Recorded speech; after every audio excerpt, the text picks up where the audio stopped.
எனக்கு பிடித்த அரசியல் தலைவர்கள் சீரீஸ்ல இன்னைக்கு நம்ம பார்க்க போறது அண்ணன் செந்தமிழன் சீமான்.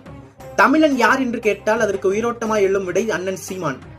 இந்த மண் எங்கள் மண், இந்த மொழி எங்கள் உயிர் மூச்சு என்று முழங்கும் ஒவ்வொரு சொல்லிலும் ஒரு இனத்தின் வேதனை உண்டு, ஒரு தலைமுறையின் தாகம் உண்டு. சீமான் பேசுவது வெறும் சொற்பொழிவு அல்ல, அது உறங்கும் உள்ளங்களை எழுப்பும் முழக்கம். அது அச்சத்தில் அடங்கிய இளமையை அடிமைத்தலையிலிருந்து எழச் சொல்லும் அழைப்பு. அது தமிழர் நெஞ்சினுள் மறைந்து போன இன உணர்வை மீண்டும் எரிய வைக்கும் நெருப்பு. அவர் நிற்கும் மேடை வெறும் அரசியல் மேடை அல்ல, அது உரிமை கோரும் போர்க்களம். அது தமிழின் குரல் தடுக்க முடியாது என்று உலகறியச் சொல்லும் அரங்கு. அது நம் மக்கள் தலை நிமிர்ந்து வாழ வேண்டும் என்ற தீவிரமான இயக்கத்தின் வெளிப்பாடு. சீமான் என்ற பெயரைச் சொன்னாலே சிலர் அதிர்வார்கள், சிலர் நம்பிக்கை கொள்வார்கள், சிலர் சிந்திக்க தொடங்குவார்கள்.